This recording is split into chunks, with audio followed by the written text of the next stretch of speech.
नमस्कार, मैं मानसी तोमर। आप देख रहे हैं हमारा चैनल। आपका स्वागत है एंटरटेनमेंट की खबरों की दुनिया में।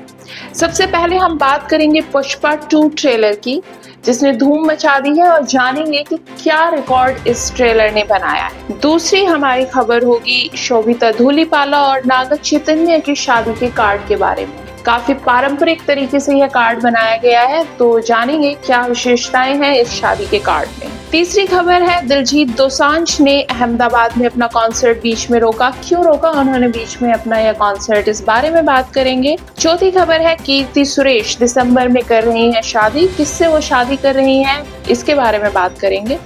पांचवी खबर है कंगना रनौत की। उन्होंने इमरजेंसी की नई रिलीज डेट की घोषणा की है। कब है इसकी रिलीज डेट? काफी मुसीबतों का सामना करने के बाद यह फिल्म आखिरकार रिलीज हो रही है, तो कब रिलीज होगी यह फिल्म, इसके बारे में जानेंगे। और सबसे आखिर में बात करेंगे बिग बॉस में कल रात क्या हुआ। अल्लू अर्जुन और निर्देशक सोकुमार की बहुप्रतीक्षित फिल्म पुष्पा 2 द रोल 5 दिसंबर 2024 को दुनिया भर के थिएटर्स में रिलीज होने के लिए तैयार है।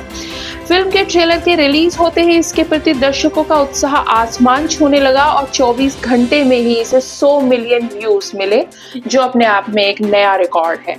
फिल्म के ट्रेलर को रविवार शाम 6 बजे रिलीज किया गया था और महज 24 घंटे में इसने 100 मिलियन व्यूज का आंकड़ा पार कर लिया। इस उपलब्धि के साथ यह ट्रेलर भारतीय सिनेमा का पहला ट्रेलर बन गया है जिसने इतनी तेजी से यह माइलस्टोन हासिल किया है। ट्रेलर में अल्लू अर्जुन का दमदार लुक और फिल्म के हाई ऑक्टेन एक्शन सीक्वेंस ने फैंस को पूरी तरह झूमने पर मजबूर कर दिया है। पुष्पा 2 के साथ यह उम्मीद जताई जा रही है कि फिल्म बॉक्स ऑफिस पर धूम मचाने वाली है। फिल्म में मुख्य भूमिका में अल्लू अर्जुन, रश्मिका मंदाना और फहद फासिल नजर आएंगे, जबकि संगीत की जिम्मेदारी देवीश्री प्रसाद, थमन और सम CS ने निभाई है। निर्माता माइस्ट्री मूवी मेकर्स की इस फिल्म को लेकर दर्शकों में जबरदस्त क्रेज है और अब ट्रेलर के वायरल होने से यह और भी ज्यादा बढ़ गया है। अब सबकी निगाहें 5 दिसंबर पर टिकी हैं, जब फिल्म सिनेमाघरों में दस्तक देगी और एक नए रिकॉर्ड बनाएगी। दूसरी खबर है शोभिता धूलिपाला और नागा चैतन्य की शादी से जुड़ी। इस शादी में फैंस काफी रुचि रख रहे हैं, क्योंकि नागा चैतन्य की पहली शादी समांथा रुत के साथ हुई थी और बाद में इन दोनों का तलाक हो गया था। शोभिता धूलिपाला की यह पहली शादी है। इस शादी के कार्ड में स्मृत दक्षिण भारतीय परंपराएं हैं। 4 दिसंबर को इन दोनों की शादी होगी। शोभिता धूलिपाला और नाग चैतन्य, उन्होंने अपनी शादी के कार्ड के लिए अनोखा डिजाइन चुना है। इस कार्ड में दक्षिण भारतीय परंपराओं का खूबसूरत समावेश किया गया है, जिसमें मंदिर, दीपक, गायें और घंटे जैसी पारंपरिक भारतीय रूपांकनों को शामिल किया गया है। यह डिजाइन दूल्हा दुल्हन के सांस्कृतिक विरासत को दर्शा रहा है और उनके परिवार के विवरण के साथ कार्ड को व्यक्तिगत रूप से भी जोड़ा गया है। शादी की तारीख है 4 दिसंबर 2024। हैदराबाद के अन्नपूर्णा स्टूडियो में यह शादी होगी। हालांकि इस जगह की आधिकारिक पुष्टि अभी की नहीं गई है। विवाह निमंत्रण के साथ एक विशेष बास्केट भी भेजी जा रही है, जिसमें ट्रेडिशनल कपड़े, फूल, खाने के पैकेट और एक स्क्रॉल जैसी वस्तुएं शामिल हैं, जो इस आयोजन को और भी खास और ट्रेडिशनल बना रही हैं। इसी के साथ इस शादी में इक्कत शैली का उपयोग भी किया गया है, जो एक पारंपरिक बुनाई कला का प्रतीक है। इसके जटिल डिजाइन और जीवंत रंग इस शादी को मॉडर्निटी और ट्रेडिशन के बीच एक अद्भुत मिश्रण बना रहे हैं। अगस्त में दोनों ने अपने परिवार और दोस्तों के बीच सगाई की थी, जो एक बेहद निजी समारोह था, और अब मीडिया की निगाहें इनकी शादी पर टिकी हुई हैं। तीसरी खबर है दिलजीत दोसांझ ने अहमदाबाद का कॉन्सर्ट रोक लिया, क्योंकि उन्होंने होटल की बालकनी से बिना टिकट के शो देख रहे प्रशंसकों को देखा। दिलजीत दोसांझ ने अहमदाबाद में अपने कॉन्सर्ट के दौरान एक मजेदार घटना देखी, जब उन्होंने होटल की बालकनी से शो देख रहे बिना टिकट वाले फैंस को देखा। यह वीडियो सोशल मीडिया पर तेजी से वायरल हो रहा है, जिसमें दिलजीत स्टेज पर परफॉर्म कर रहे हैं और अचानक वह रुक कर सामने देखते हैं, थोड़ी देर के लिए चुप हो जाते हैं, फिर अपनी टीम को संगीत बंद करने का इशारा करते हैं और फिर उन्होंने कहा कि यह जो होटल की बालकनी में बैठे हैं, आपका तो बड़ा अच्छा हो गया, ये होटल वाले गेम कर गए बिना टिकट के। हाँ, इसके बाद कैमरा होटल की बालकनी पर पैन होता है जहां कई लोग दिलजीत का शो देख रहे होते हैं। दिलजीत ने फिर हंसी ठहाके में कहा कि ये लोग बिना टिकट के मजे ले रहे हैं।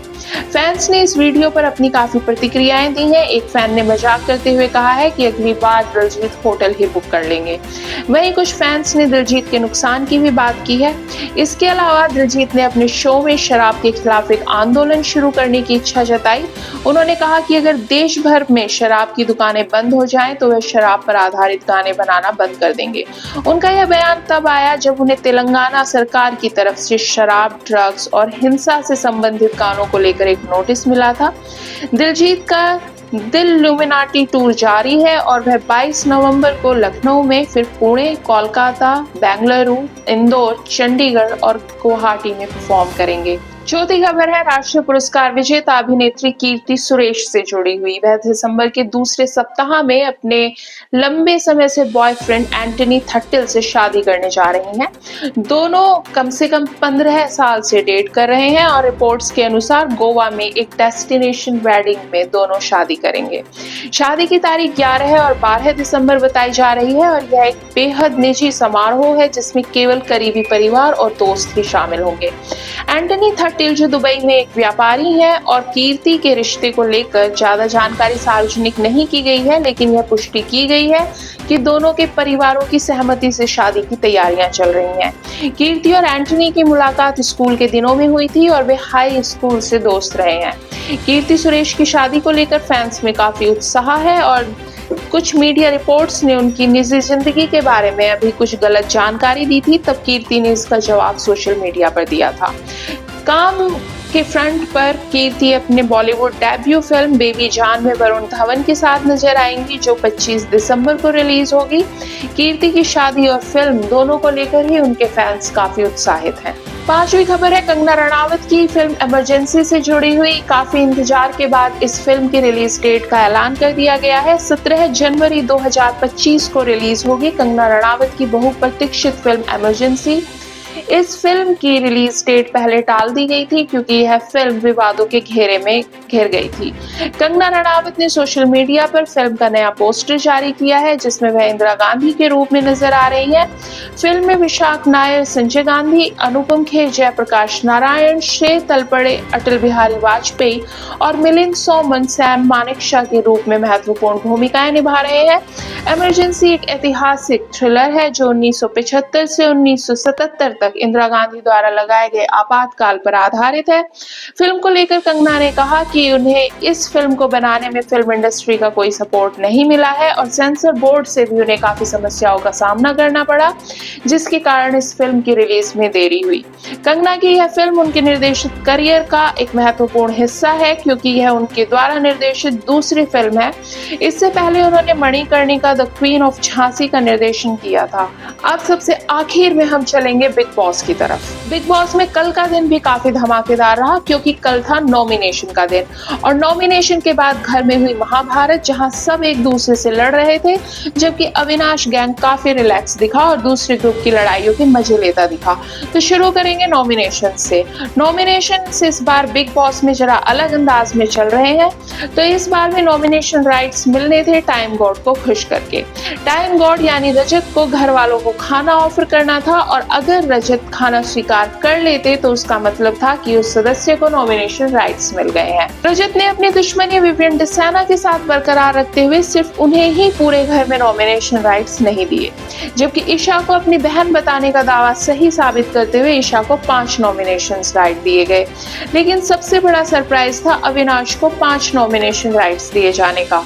हालांकि ये सब रजत ने काफी कैलकुलेट करते हुए किया, लेकिन उनका प्लान धरा का धरा रह गया जब वो 2 लोग जिन्हें रजत नॉमिनेशन से बचाना चाह रहे थे यानी दिग्विजय और सारा, दोनों ही आखिर में नॉमिनेट हो गए।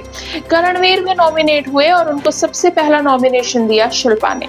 अपने नॉमिनेशन की बारी आने पर करणवीर ने शिल्पा से खुद को नॉमिनेट करने पर नाराजगी दिखाई और कहा कि आज भी एक बेटे को बचाने के लिए उन्होंने दूसरे की बलि दे दी।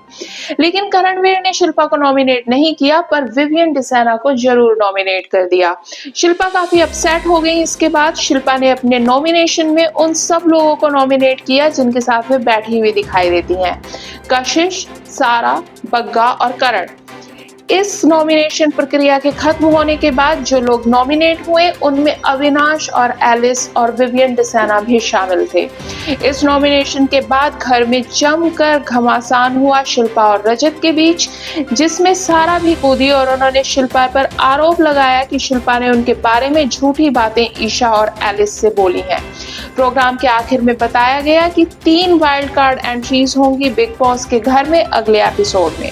देखना होगा कि ये 3 वाइल्ड कार्ड एंट्रीज कौन सा नया धमाका लेकर आती हैं।